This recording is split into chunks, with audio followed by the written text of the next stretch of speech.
Bismillahirrahmanirrahim. Assalamualaikum warahmatullahi wabarakatuh. Alhamdulillahilladzi arsala rasulahu bil huda wa dinil haq yudhhirahu ala dini kulli wa kafa billahi syahida. Asyhadu an la ilaha illallah wa asyhadu anna Muhammadan abduhu wa rasuluh alladzi la nabiyya wa la rasula ba'da amma ba'd. Qala Allah Ta'ala fil Qur'anil Karim, a'udzu billahi minasyaitonir rajim. Bismillahirrahmanirrahim. Ya ayyuhan nasu attaqu rabbakumul ladzi khalaqakum walladzina min qablikum la'allakum tattaqun. Shadaqallahul azim. Rabbi shrah li sadri wa yassir li amri wahlul 'uqdatam min lisani yafqahu qawli. Perkenalkan, nama saya Teddy Slamet Riyadi. Saya dari Fakultas Dakwah, Prodi Komunikasi dan Penyiaran Islam. Pada video kali ini, saya akan sedikit mengupas atau membahas tentang lafaz am dan lafaz khas. Sebelum kita membahas ke bentuk lafaz am, kita perlu mengetahui lafaz am secara bahasa dan secara istilah. Lafaz am secara bahasa adalah am ditinjau dari segi bahasa. Bahasa berarti umum atau merata. Dalam usul fiqh, am adalah yang menunjukkan dua atau lebih yang tidak terbatas, atau ilmu yang membahas tentang lafaz yang bermakna umum. Secara istilah adalah huwa lafdzun mustagriqu li jami'i ma yaslahu lahu bihasabin wad'in wahidin.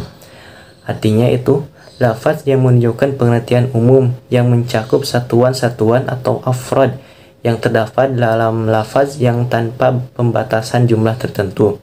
Jadi, am adalah lafaz-lafaz yang digunakan oleh Al-Quran untuk menunjukkan arti luas yang tidak terbatas. Seperti dalam contoh surat Al-Asr ayat 2 sampai ayat 3 yang berbunyi innal insana lafi khusrin illal ladzina amanu wa amilus solihati wa tawasaw bil haqqi wa tawasaw bis sabri. Innal insana lafi khusrin, yang artinya sesungguhnya manusia itu berada dalam kerugian. Lafaz insan dalam ayat ini meliputi dan mencakup seluruh manusia, yang muslim ataupun non-muslim. Sekarang saya akan sedikit menyebutkan bentuk-bentuk lafaz am dalam Al-Quran.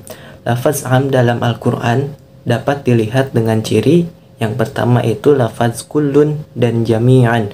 Seperti dalam ayat kullu nafsin dha'iqatul maut. Setiap yang bernyawa pasti akan merasakan kematian. Dan yang kedua yaitu dalam lafaz jami'an. Dalam Al-Quran disebutkan walladzi khalaqalakum ma fil ardi jami'an. Dialah Allah yang menjadikan segala sesuatu di muka bumi untuk kamu semua. Penjelasannya bahwa siapa saja yang bernyawa pasti akan merasakan kematian, dan apa saja yang di muka bumi ini dijadikan Allah untuk kebutuhan seluruh manusia. Kemudian yang kedua yaitu lafaz mufrad yang dimarifatkan oleh alif lam yang menunjukkan jenis, seperti contoh lafaz az-zaniyah. Seperti contoh dalam Al-Quran, az-zaniyatu waz-zani fajlidu kulla wahidin minhuma mi'ata jaldah, yang artinya perempuan yang berzina, laki-laki yang berzina, maka deralah sebanyak 100 kali.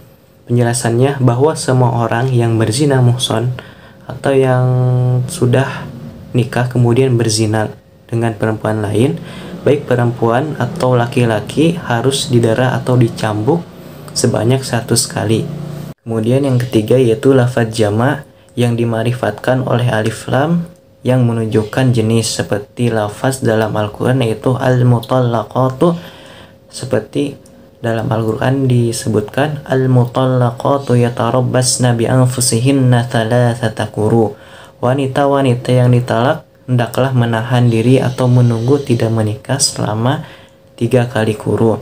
Penjelasannya bahwa siapapun wanita-wanita yang ditalak oleh suaminya harus menunggu atau tidak menikah dahulu, menunggu selama 3 kali quru. Sekarang saya akan membahas tentang lafaz khas, pengertian takhsis dan macam-macam takhsis. Lafaz khas ini lawan dari kata lafaz am. Lafaz am yang tadi itu lafaz yang umum. Kalau lafaz khas ini lafaz yang mempunyai arti khusus, atau suatu lafaz yang menunjukkan makna khusus. Pengertian takhsis, takhsis ini adalah metode mentakhsiskan lafadz am menjadi lafadz khas.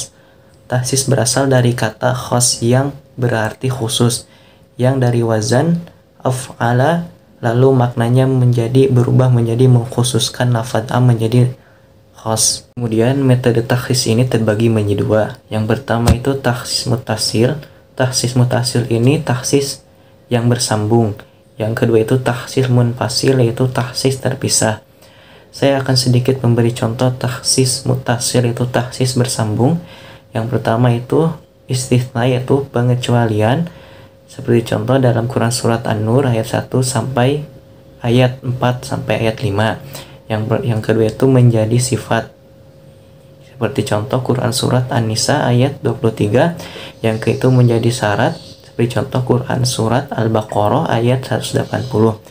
Yang keempat itu sebagai minkul, pengganti sebagai sebagai badal, ba'ad minkul, pengganti sebagian dari keseluruhan. Seperti contoh dalam surat Ali Imran ayat 97. Yang kelima itu sebagai goyah atau batas sesuatu.